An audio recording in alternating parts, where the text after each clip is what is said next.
मेरा कहना ये था कि जैसे अभी मोदी सरकार है, नरेंद्र मोदी प्रधानमंत्री हैं, उनके ऊपर आरोप लगता है कि सरकारी संस्थाओं को पार्टी के कार्यकर्ता के तौर पर, पार्टी के इंस्टीट्यूशन के तौर पर इस्तेमाल कर रहे हैं। और यही आरोप कांग्रेस पर भी लगते थे कि सीबीआई को तोता बना लिया था उन्होंने। हाँ, बिल्कुल आरोप लगते थे, लेकिन तोता बनाने के आरोप लगते थे। अभी हालत यह है कि भारत की हर संस्थाओं पर यह आरोप लग रहा है कि उनका जबरदस्त पॉलिटिकल यूज किया जा रहा है और दोहन किया जा रहा है। मैं वही आपको एग्जांपल देने जा रहा था कि जो पहले गुजरात मॉडल था, गुजरात में हो रहा था, वो अब पूरे भारत में हो रहा है। क्या हो रहा था गुजरात में? गुजरात को 2002 में हिंदू मुसलमान दंगों की लेबोरेटरी बना दिया गया।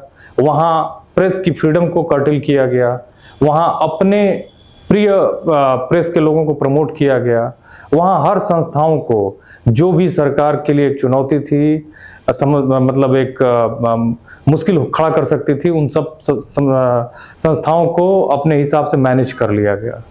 और गुजरात की हालत यह है कि वहां का विपक्ष भी कहा जाता है कि मोदी जी ही तय करते हैं। तो ऐसी स्थिति में वो भारत में प्रयोग करना चाहते थे, लेकिन भारत एक बहुत बड़ा और विविधताओं वाला देश है। अगर केरल में लेफ्ट की सरकार है तो तमिलनाडु में डीएमके की सरकार है, पश्चिम बंगाल में टीएमसी की सरकार है। यहाँ के तमाम अलग अलग राज्यों के लोग अलग अलग ढंग से सोचते हैं और मतलब पहले से उनका एक इतिहास रहा है। चाहे पेरियार का संघर्ष रहा हो, चाहे लेफ्ट का संघर्ष रहा हो बंगाल में, चाहे नारायण गुरु जैसे समाज सुधारकों का काम रहा हो केरल में, बसवेश्वर का काम रहा हो, बहुत पहले था, आज से 700-800 साल पहले कर्नाटक में। तो कुल मिला के मेरा कहने का मतलब यह है कि ये जो कांग्रेस पे आरोप लगते थे, कांग्रेस ने किए होंगे प्रयोग, लेकिन जनता ने ईडी नाम की संस्था का नाम नहीं सुना था।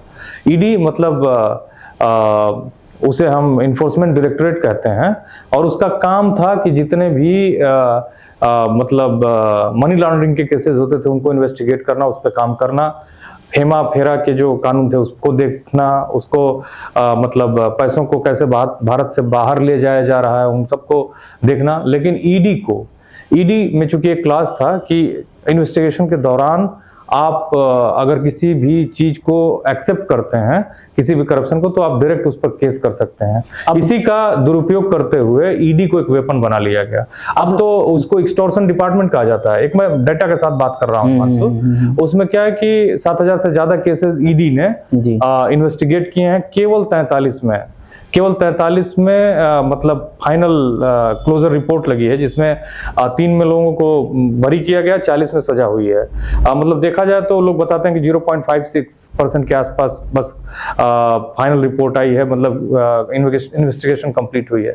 आरोप यह भी लगता है कि ईडी में 95% विपक्ष के नेताओं की जांच, उनके ऊपर छापे और इस तरह की चीजें हुई हैं, कार्रवाइयां हुई हैं। अब रही बात, तो फिर अगर विपक्ष ही करप्ट है केवल, तो ये आश्चर्यजनक है कि इसका मतलब जो सत्ता में लोग हैं वो कोई करप्शन नहीं कर रहे हैं, हालांकि लगातार आरोप लग रहे हैं। अडानी को कहा जाता है कि अभी जो सरकार है वर्तमान की, वो क्रोनी कैपिटलिस्टों को मदद कर रही है। अडानी के ऊपर फ्रॉड और ब्राइबरी का न्यूयॉर्क सिटी पुलिस ने केस किया। इन्वेस्टिगेशन हो रहा है कि उन्होंने सोलर मामले में घूसखोरी की, भारत के अधिकारियों को घूस दी और उस आधार पर प्रोजेक्ट्स लिए, और जो अमेरिका के, जो कि बाहर के देशों के लोगों के पैसे हैं, जो इन्वेस्टर्स हैं, उनके पैसे लगवाए।